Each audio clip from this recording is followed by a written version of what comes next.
Kung kailan malapit ang holiday season at inaasahang kabi-kabila ang paghahanda, numinipis naman daw ang supply ng baboy sa ilang bahagi ng bansa. Yan ang unang balita live ni Adrian Prieto ng GMA Regional TV 1 Western Visayas. Adrian? Yes, Susan, good morning. Bad news nga para sa mga kapuso nating mahilig sa lechon at baboy. Nako, posibleng hindi magiging merry ang Christmas ninyo dahil nga dulot ng ASF o African Swine Fever dito sa Negros Occidental ay posible umanong kulangin ang supply ng baboy ngayong holiday season. Bilang paghahanda sa nalalapit na holiday season, kung kailan inaasahan ang mataas na demand sa karne ng baboy. Nagsagawa ng assessment ang Association of Hog Raisers in Negros Occidental sa ilang hog farmers at racers. Lumabas dito na hindi sapat ang bilang ng mga baboy sa probinsya. Bunso daw ito ng epekto pa ng naitalang kaso ng African Swine Fever.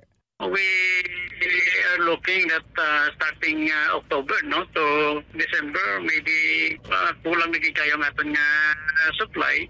Our worry is we cannot supply later on to our market since nagpaubos na. Gayunpaman, siniguro ng Negros Occidental Provincial Veterinary Office na magiging sapat ang supply ng baboy hanggang sa holiday season dahil limitado naman ang pagtransport nito sa ibang probinsya.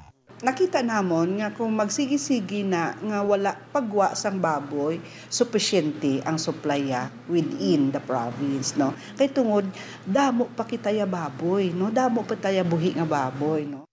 Sa tala ng PVO, may mahigit sa 200,000 na baboy ang inaalagaan sa probinsya. Upang tuluyan namang makarecover ang hog industry sa Negros Occidental mula sa epekto ng ASF, isang recovery plan ang inilabas ni Governor Eugenio Jose Bong Lacson. Nakalatag dito ang mga gagawing hakbang ng mga hog raisers sa tulong ng provincial government.